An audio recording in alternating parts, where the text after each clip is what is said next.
Hello, this is Jessy Melendez, and I am so excited to finally be back with a new episode of All Bases Covered.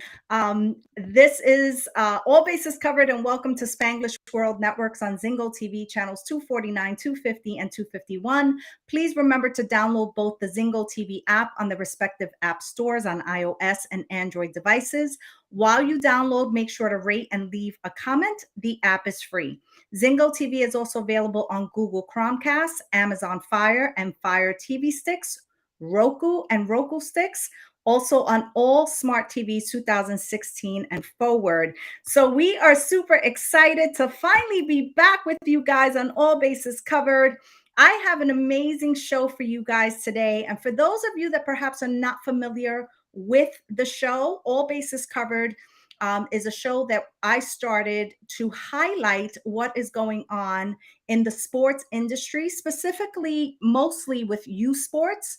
I am the proud owner of Sports Business Institute. I help sports entrepreneurs build, launch, and scale their expertise. And so today I have a really exciting guest.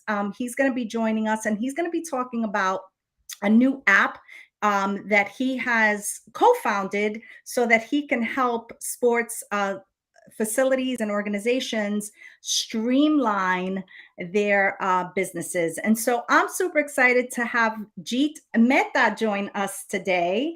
Jeet, thank you so much for being here on the show with us. And I have so been looking forward to this because, you know, when we ran our baseball training facility, and I'm talking about a long time ago, we started in 2007.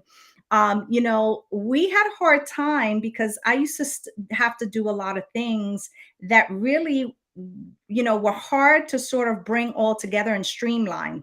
But since then, there's been a lot of really great, technology that has come through. And I see that you have now created something that's really cool. So could you tell us a little bit about yourself? I also want to mention that Jeet is in Canada. And so it's so exciting to me when we can bring our fellow sports entrepreneurs onto the platform and have them tell us what they're doing in their neck of the woods that can also improve what's happening here in America. So Jeet, take it away. Yeah, sweet. Jessy, first of all, I just want to say thank you for having me. It's an honor. Absolutely. Super excited to be here. So yeah, a quick background about myself. My name is Jeet. I'm an entrepreneur based out of Toronto, former Canadian national cricket athlete. So that's actually my tie into this whole thing. So the way it started was, I've spent most of my life in batting cages. My background is in engineering and tech. And the owner of the facility that I used to train at, he was just, on my case. He was like, dude, I know you're in tech. I'm drowning in these calls and messages and emails for cage rentals. Like, please help me out. And so, for a while, I didn't make much of it because I thought he was just complaining. I thought it wasn't a real problem. And then fast forward 6 months and he gets back to me and he's like, hey, Jeet, like, I'm serious. I tried to hire a couple of parents of the kids in my academy to build something for me. It's really not working out. Please help me. And so that's sort of when I got curious. This was a couple of years ago. Got a few buddies of mine and we put together a little prototype just for him. First thing he did was he called me and he said, how much does this cost? And I was working full time at the time. So I had never entrepreneurship was not a plan for me. It came out of this organic journey. And so, we built it for him. And then we realized, cricket market in North America is not that big, but, we used to have baseball teams practicing at our facility all the time. And so I picked up the phone, cold called a few baseball facilities in Toronto.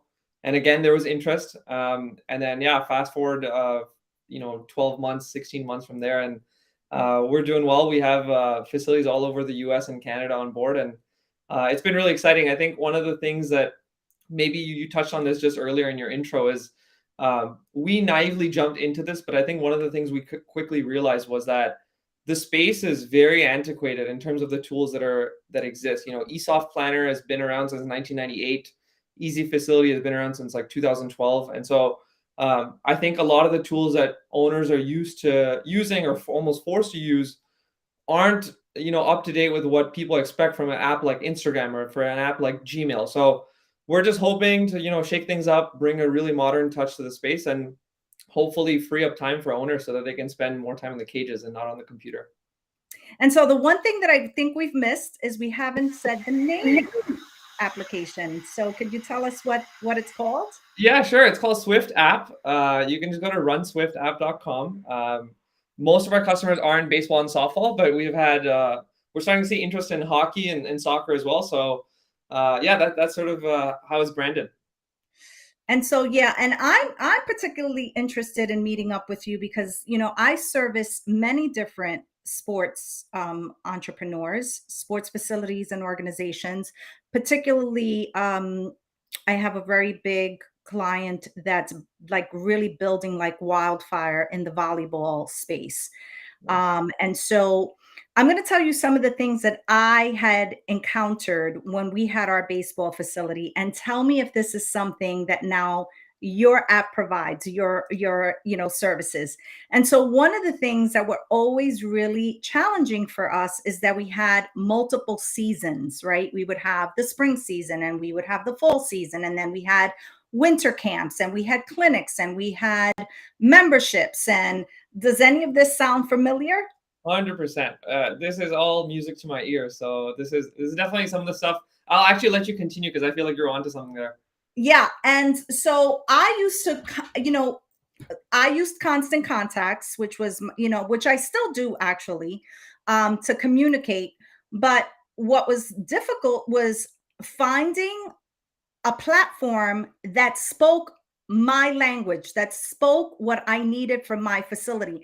No one was able to do it. No one could take my membership model and actually create it so that it fit. And so, no matter what platform I was on, I always ended up having to do things manually because I just couldn't make it fit. So, is that something that you have now solved? Is that an issue that this has solved? Yeah, so I think if you talk to existing customers, hopefully they'll say yes. I think we've had folks very happy, and I think memberships is actually, since you brought it up, memberships is one of the things that is key to all of our customers because it's, as we know, like the sports industry is very seasonal, and so in the summer months when people are outside, it's tough running an indoor facility, and so the more sources of recurring revenue you can bring into your facility, the better, and memberships is a great way to do that. So the thing that we've heard from folks is like, memberships, they want to offer memberships. Two things come to mind. One, they don't want to track payments manually. They don't want to, you know, Mhm. hound every member to be like, hey, it's the first of the month or it's the 14th of the month. I need you to pay $250 or $120, whatever it is. So they want it to just auto charge their cards on some fixed cadence. All right. So that's the first problem. And the second problem, that this is like less common, but I think it's a fear a lot of facility owners have, is they might give a member unlimited cage rentals, for example, or free cage access, but there's a spirit behind the word unlimited. You don't want the member to just come in and sit in your cages all day Right.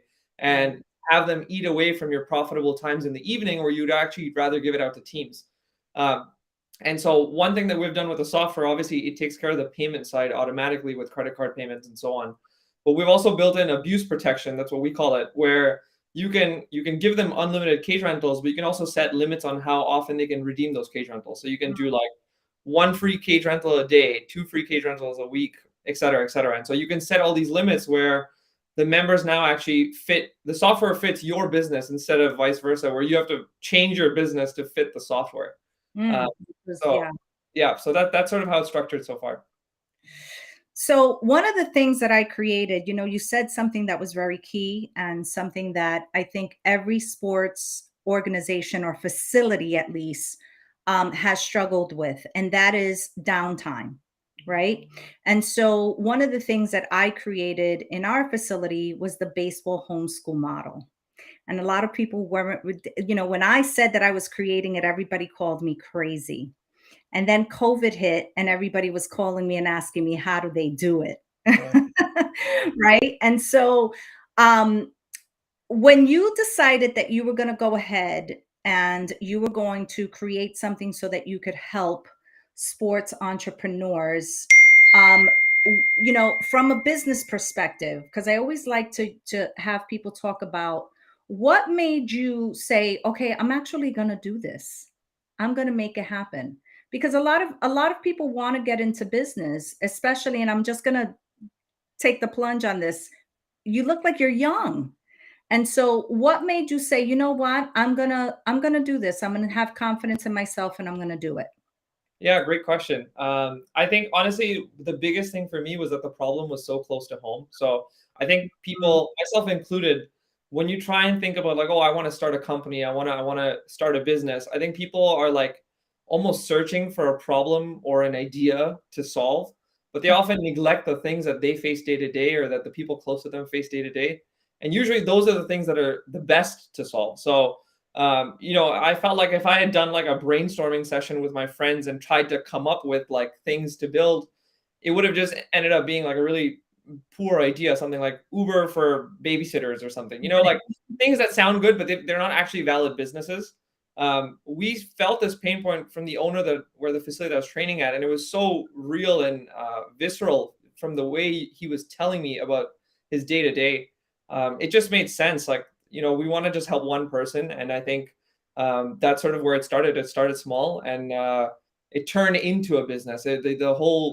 The goal in the beginning wasn't for it to become a business, but I think if you mm. just if the mindset is to try and just solve problems, I think the business will come organically out of that. I don't think you can go in the reverse direction. It's a lot harder there. Yeah, I love that you said that. I also here's something that I would love to get from your perspective. So one is what was your greatest challenge to overcome? And now that you've overcome, or perhaps you're learning how to overcome some of those challenges, doesn't that also help you help your customer? Totally. So that's a great question. So I'll speak to a challenge that we are constantly overcoming because I think it's easy for people when they hear from entrepreneurs to people will say like, yeah, I used to have no money in the bank and now I'm doing well. So that's a challenge that no longer exists. I Mhm, want to talk about current challenges because it makes it much more real. So one of the biggest challenges we have, and I think this is true for any sport facility software company, is switching costs. So what I mean by that is when you have owners that have been running their businesses for 15, 20 years, 10 years, no matter how bad their existing tool might be, whether it's eSoft Planner, Easy Facility, etc., they're used to that way of doing things. And so, yes, they like hate their day to day, but there's a very real cost to switching and there's a fear of switching. And the common mindset is like, like, am I just picking between evils? Like, am I just going to get rid of this and introduce 10 new problems I didn't have with the old tool? And so mhm, getting over that switching cost is a real challenge for us when we're doing sales and demos and all these things. Usually once they see a demo of the product, they're like, all right, I'm in. But even getting to the demo is a real challenge because people are not willing to try and let go of their old ways. Now, on the flip side, usually your biggest obstacles become your greatest strengths. So what I mean by that is the people that we have converted, people that have left eSoft, Easy Facility, MindBody, you name it, they're like after having left and successfully made the migration, they are now very happy. So like the switching cost is the hardest thing to come over, but that also makes retention really strong once they're with you. So mhm. um, it's sort of like a balance there, and we're constantly looking for ways to overcome that. We offer free migration, free support, all that fun stuff, but at the end of the day, the business is done between people, and so that's sort of what we harp on. Is we just want a personal connection. We don't want to be this like big like black box company that you just talk to over email. And I think that's helping us overcome this challenge. Well, and I think you're also going to find, and I'm just going to speak from my experience, when I was running our facility, and we had a tiny facility compared to what people talk about out there. Our facility was only 3,500 square feet, but I ran over 20 different programs from a Wow. 3,500 square foot facility. And Wow. so I was maximizing every single inch and any way that I could. And that's why now sports leaders come to me because they know that I lived it. And one of the things that I always tell my clients is whether you decide to work with me as your coach or mentor or consultant, you always want to look for someone who has lived it, has experienced it, not someone who's talking to you from theory. You want to be with someone or work with someone who has actually done it and has had to get into the trenches with it and has had to fail and come back from failure and has fallen and has gotten back up and has learned how to get over the hurdles. With especially with technology now and the fact that it literally overnight changes so fast. I think that that's one of the reasons why people get so stuck because they're like, my God, everything changes so quickly. am I going to be able to keep up with the change? And as we get older and people of a more interesting age like myself, we sort of get very rigid. We're like, okay, I know this, I want to stick with it. And it could even be causing us pain. And we want to stay stuck in the pain because we're so afraid of taking the jump, right? Is that been your experience? That is totally resonating. So I think something that's been interesting now over time is, we see this fear and it's so real and it totally makes sense. And we've seen that as people, some people will take the risk and they're like, okay, you know what? I'll give this a shot. I'll jump on a free trial, 14 days. I'll play around with the tool, no cost to me, right? That's fine. And then you'll start seeing like their mindset sort of shift. They're like, oh, wait, I can do this. This is not that scary. It's just getting them to that point that's like the hurdle. But I think we often see this like almost like self-deprecating mindset from some older facility owners where they're like, I'm not smart, like I can't figure this out. And Mm, we want them to feel confident in their abilities to handle the computer, the phone, whatever it is.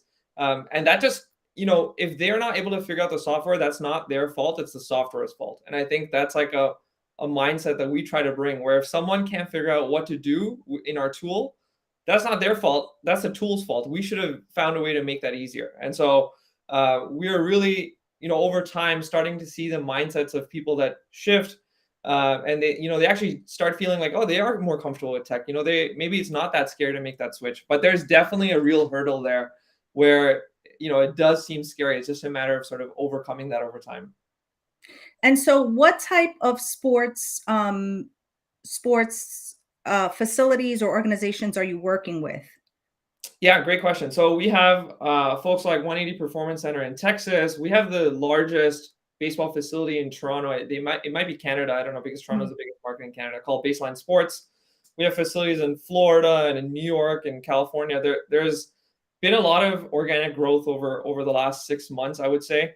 But it's still very early. We're just like a very small like fish in the pond, I guess. But our hope and goal is that, we just want to do right by the facility owners. We want them to not spend time on the phone, not spend time on the computer, so that they can actually figure out how to grow their business. Like they can spend their energy on the things that matter, and they can Right. also spend their energy on in the cages, like actually teaching lessons and running programs.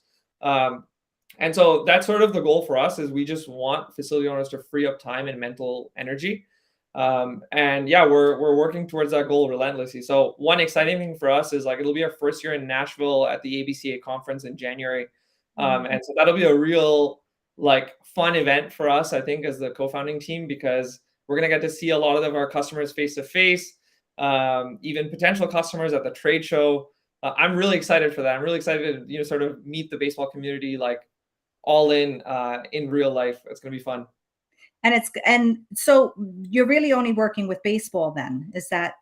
Yeah, so we're actually bringing a hockey facility on Friday. Mm, So and then we're starting to see interest from tennis facilities as well. Because I think as we started building this tool, baseball was the original niche, and most baseball facilities find that we are best suited for them. But what we've tried to do is we've built the basic uh, primitives or objects in a way that transcends every sport. So most sports need some sort of rentals, whether that's a cage rental, a court rental, a field rental, et cetera, et cetera. Ice right, rental. So there's rentals as a category. Then there's lessons. Most sports, offer one-on-one or semi-private lessons. Doesn't matter what sport it is. Same thing with classes and camps. Same thing with memberships, and same thing with packages where you're offering credits for some of the other services that I mentioned. And right, so those five categories aren't really specific to any sport. They transcend every sport.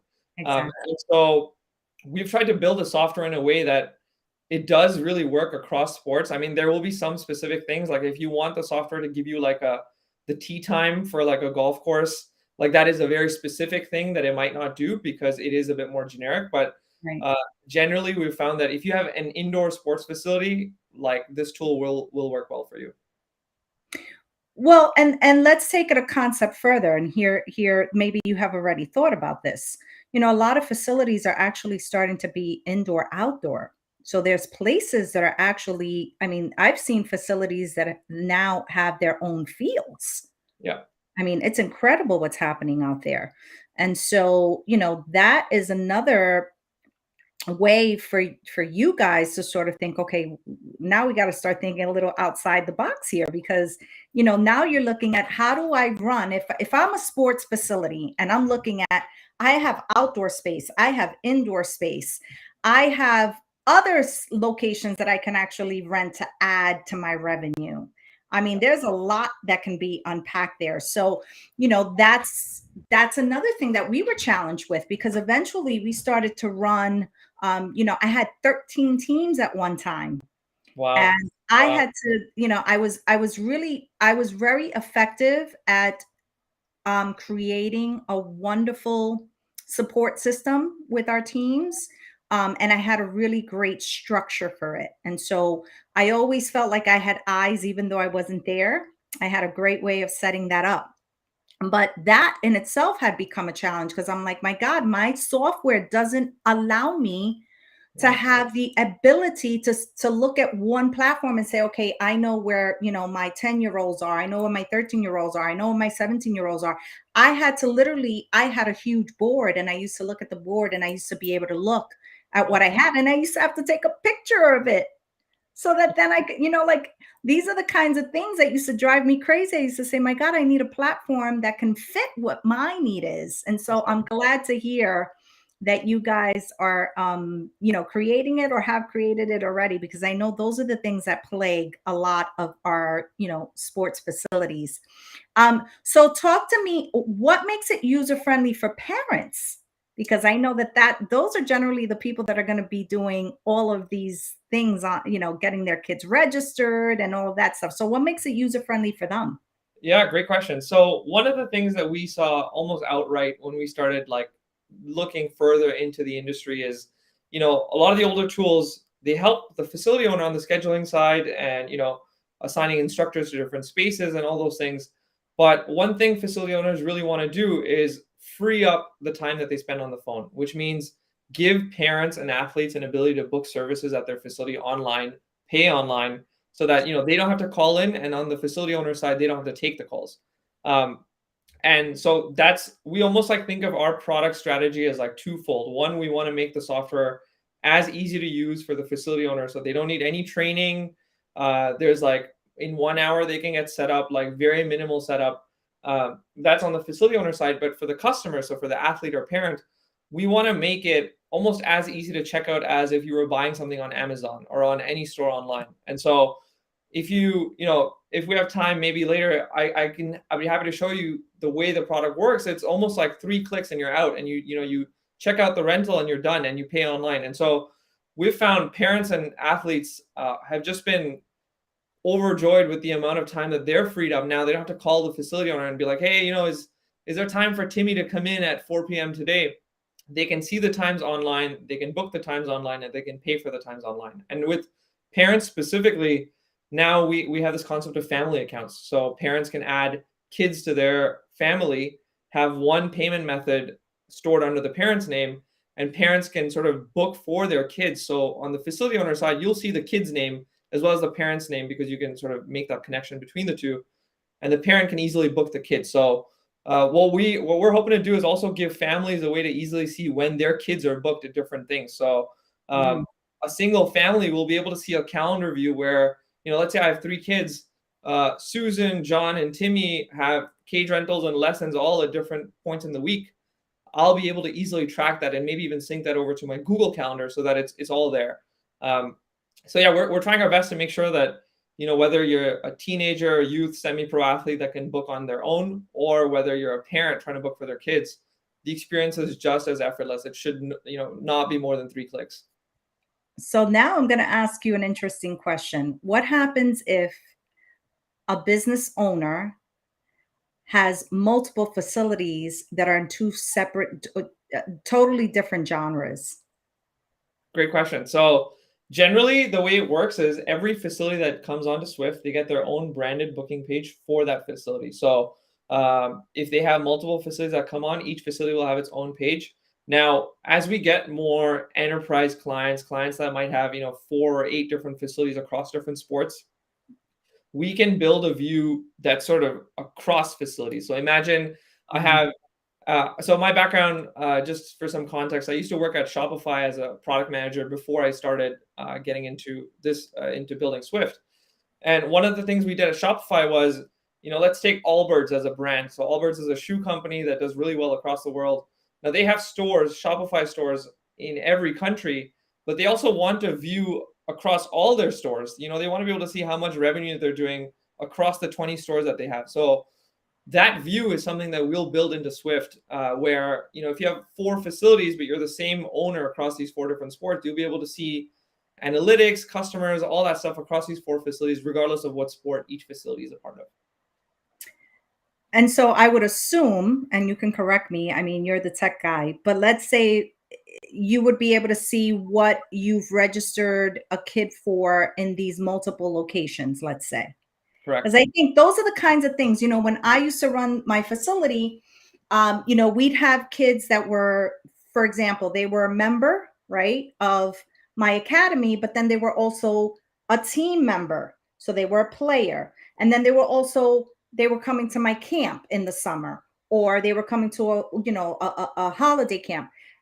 So I would assume that obviously it's easy to take a look at that. But what happens if now you have multiple facilities and little Johnny is not only part of the volleyball program, but they're also part of your karate school? Like, will Yeah. you be able to see that? That's Yeah. awesome. Yeah, great question. So, and just to add a bit more context there, the reason why we can do this is because all facilities at a base level are customers on the Swift platform, and even their customers are users on the Swift platform. So if we've had instances where within Texas, for example, an athlete will make a booking at one facility that uses us, and then they'll go and make another booking at another facility that also uses us.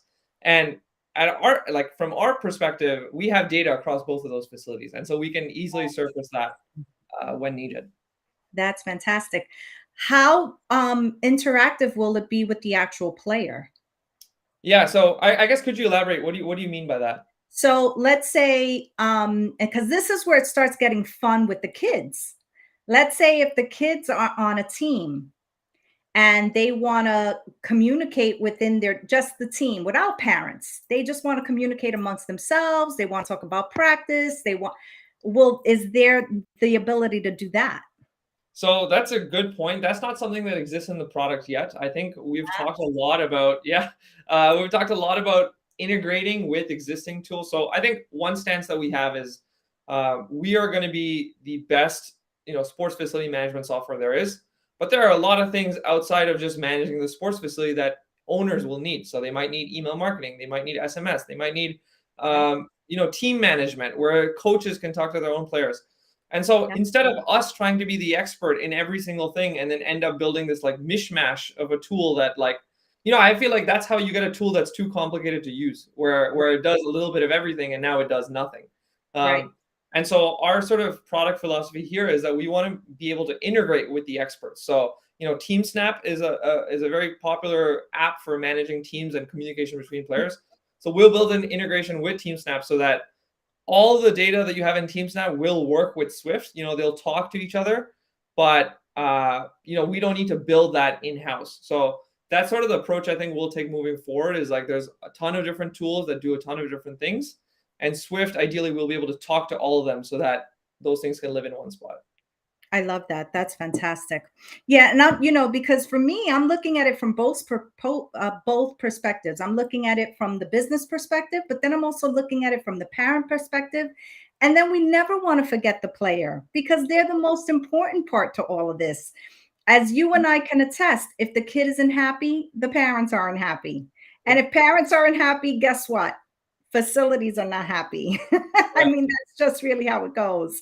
Yeah. Um, and so I love to hear that you're going to be integrating a lot of these things because those were the types of questions that even we would get. Like, how do we make this easier? How can the kids communicate?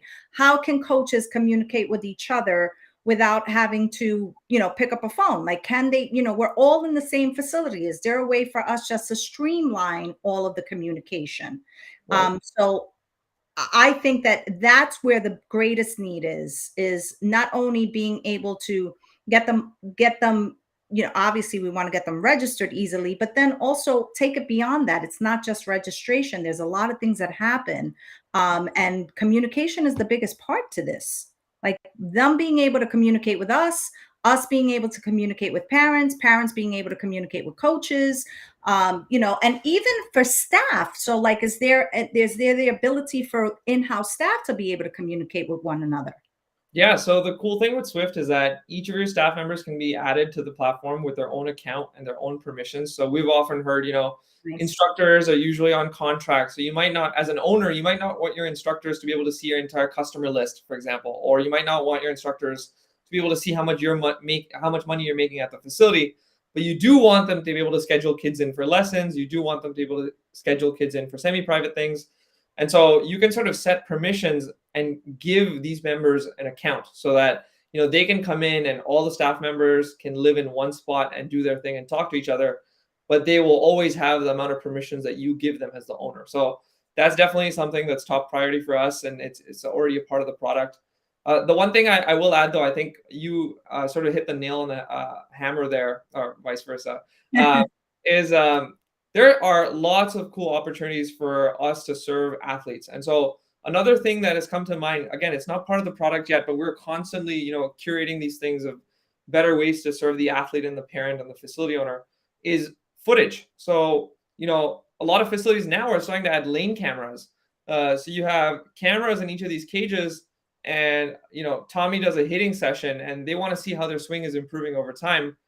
How can you tie that footage to the booking so that after the booking they automatically get a recording of the session, et cetera, et cetera. And there's all of these like little pockets of where like, oh, this is something where we can help the facility owner, this is something where we can help the athlete, this is something where we can help the parent. And I think it's just a matter of time as we keep building and keep growing.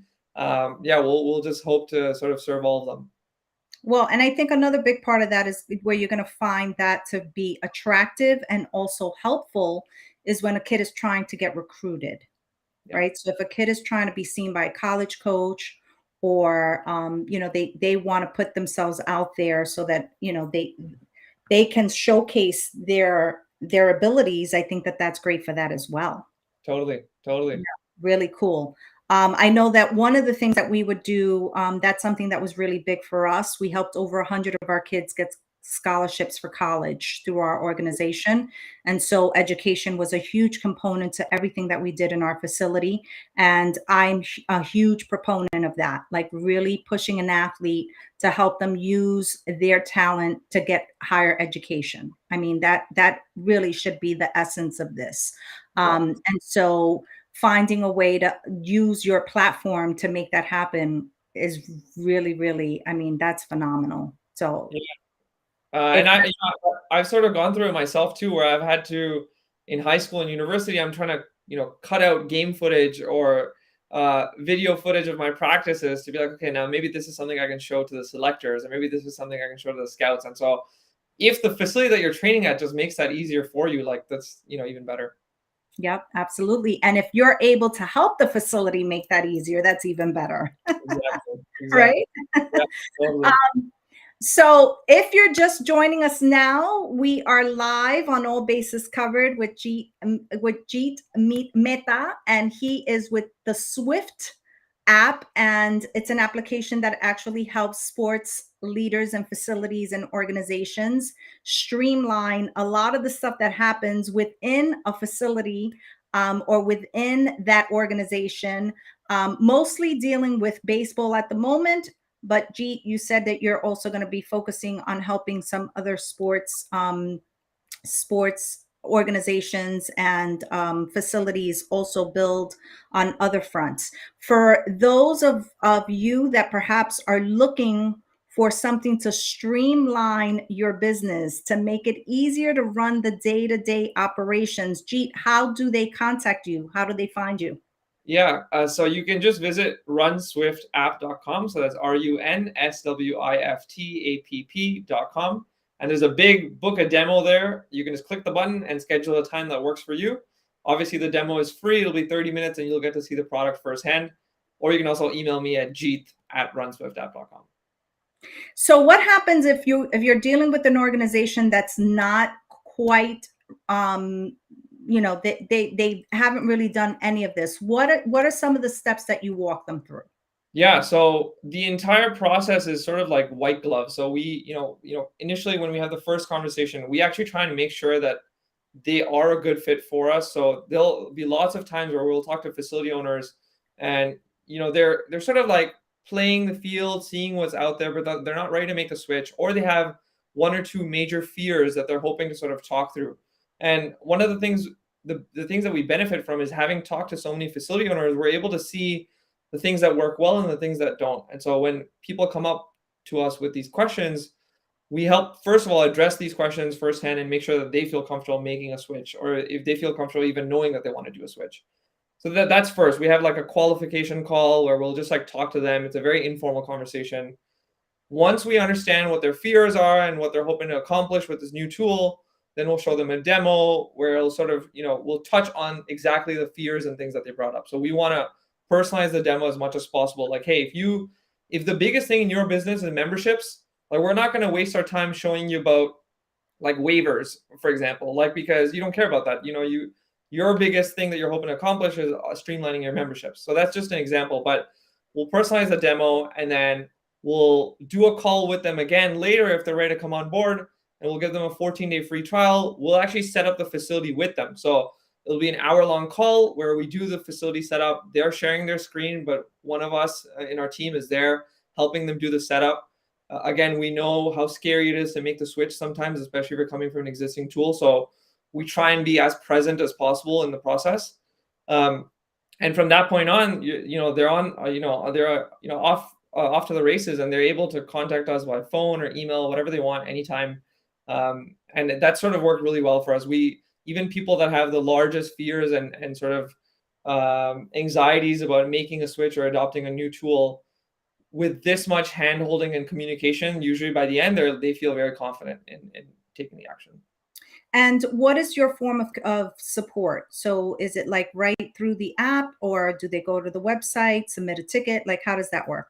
Yeah, so it is very personal. So when they do the onboarding, they'll get access to one of the co-founders' email addresses, either myself or my two other teammates.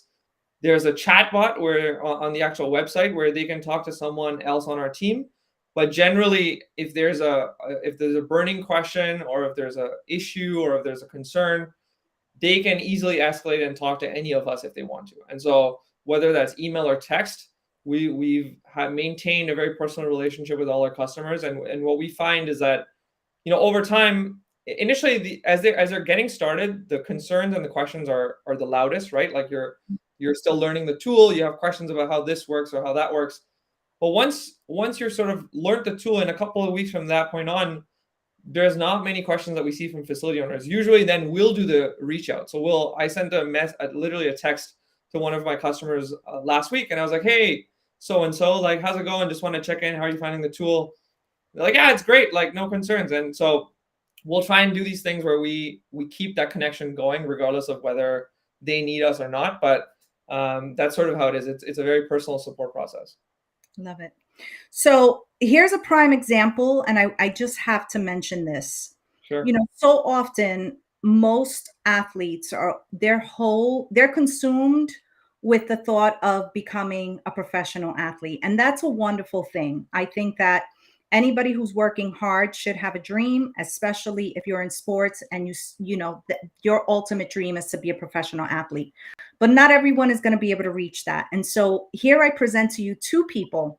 Myself, I've been involved in the sports industry for over 20 years. And while my dream had not been to ever become a professional athlete, I did live that dream through my son, Anthony, who played professionally for 2 years. My husband has always been involved in sports. And so sports is my life at this point. And here we have you, who perhaps your dream at some point, I think every young kid's dream is, oh, I want to play, in the major leagues, or I want to, be in the NFL, or whatever that might be. But here you are serving the sports community on a very important level. Yeah. right? And so that's one of the messages that I want to put out. I also want to say, if you're a woman and you've always wanted to be involved in sport, and perhaps you played a sport and you've always wanted to give back to your community, or you've always dreamed of having your own sports business, well, that's absolutely something you can do. And so from the Sports Business Institute, that's what we like to do. We like to see people take that dream and make it a reality. And there's so many different ways that you can do that. And so, Jeet, what's your word of encouragement for those that are out there, especially our young people who are hungry to stay involved if they don't get to reach, that ultimate dream? What's your word of encouragement to them? Yeah, so honestly, I think the biggest thing that comes to mind is like follow your natural curiosities. And I think Mm, I think people, in school you're almost taught that like, if you're weirdly interested in this like random topic that you're sort of shunned to it, you have to stick to the curriculum. But I think in life the biggest endeavors come from these side interests, like things that pique your curiosity, you go down a rabbit hole and suddenly you become the expert in this one thing and now you can help others. And so I think, whether it's athletes that are looking to, diversify the things that they're interested in, or if a typical example is like even the way we started Swift, it was never about starting a business. It was just about helping one facility owner. And so I think these are the instances that people can draw on where you just let your freak flag fly. Like I guess that's the best way I can put it. Like mm. dive deeper into the things that you're curious about, and you never know what will come out of them. So that's the best advice I can give to folks.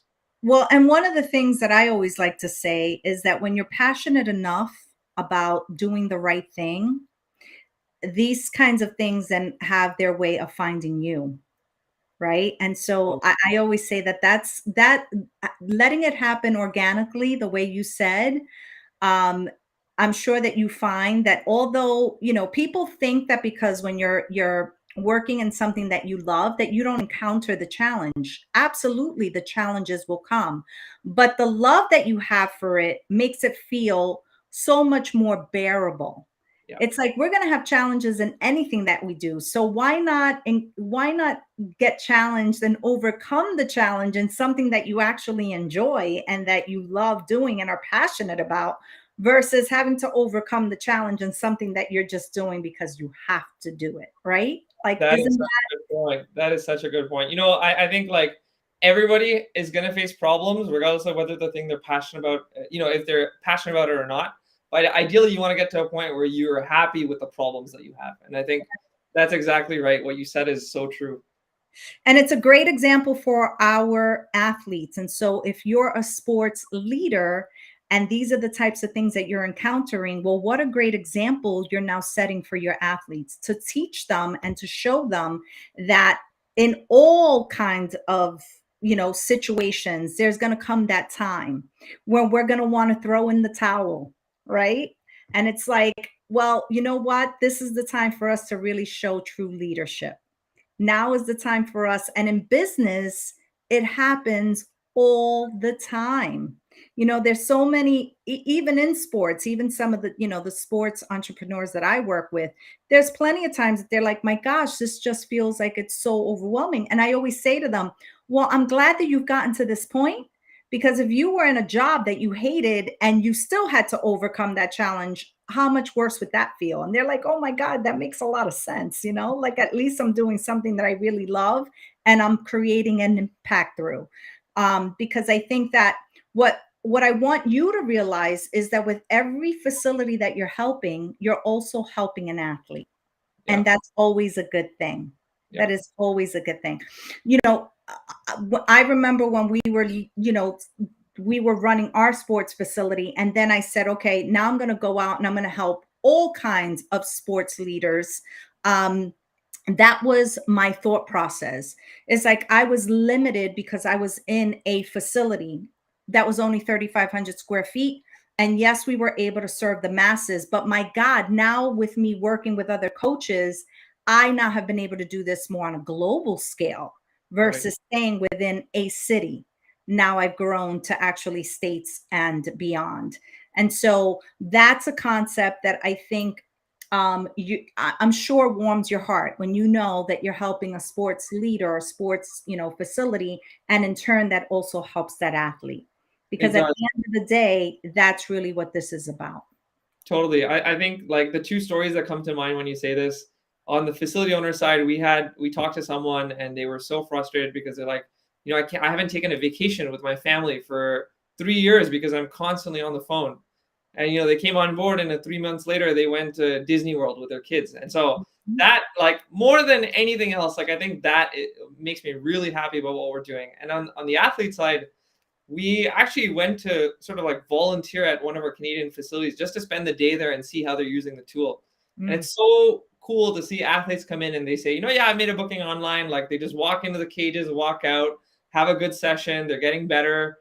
They have that feeling of progress. And I think if we can play even a 1% role in making that happen, I think that makes this whole thing easily worth it.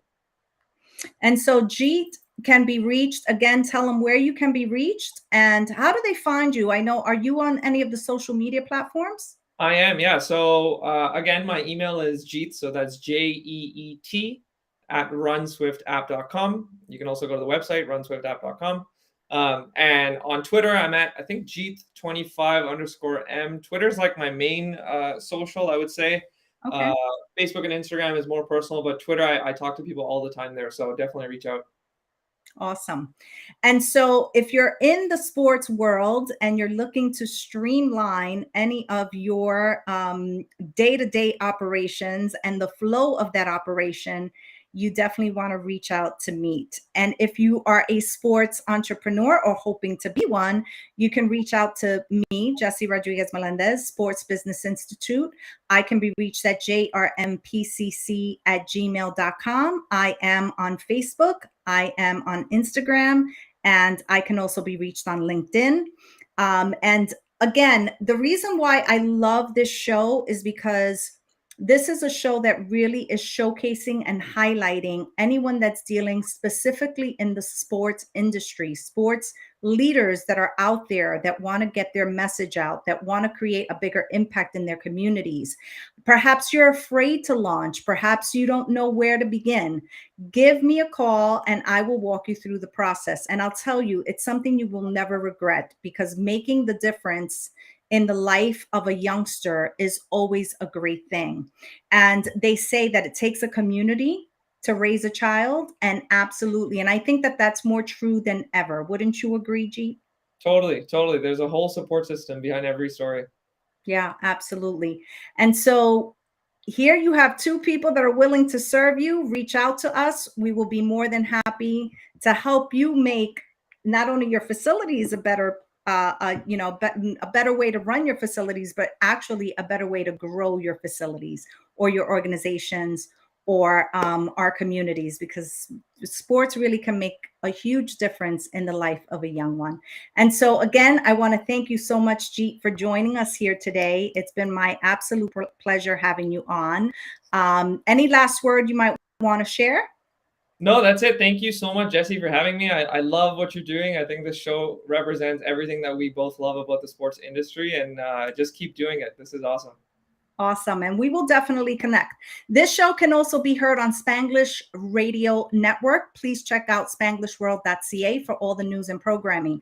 Spanglish World, watch it, hear it, read it, download it, live it, make each day amazing on purpose, and remember to always stay unbeatable. I will catch you guys on our next show.